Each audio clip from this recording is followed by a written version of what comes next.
তো আজকে শিবরাত্রি, সবাই খুব ভালোভাবে শিবরাত্রি কাটাও।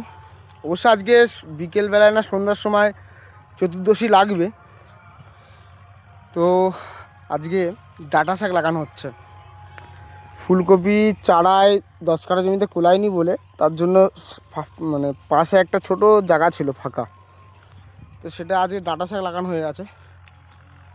মাটিগুলো সব কুপিয়ে লাগাতে হচ্ছে। দেখো দেখো সব এগুলো কোদাল দিয়ে কোপালাম।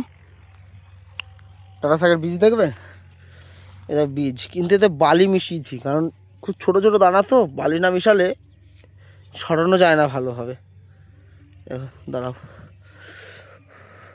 দেখো বীজ দেখো, এই যে ডাঁটা শাকের বীজ, এগুলো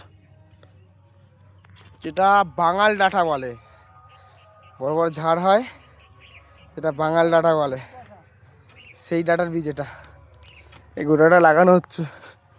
এই যে এই যে ফুলকপি এর পাশে লাগানো হচ্ছে এইটুকু জায়গাতে। চলো টাটা।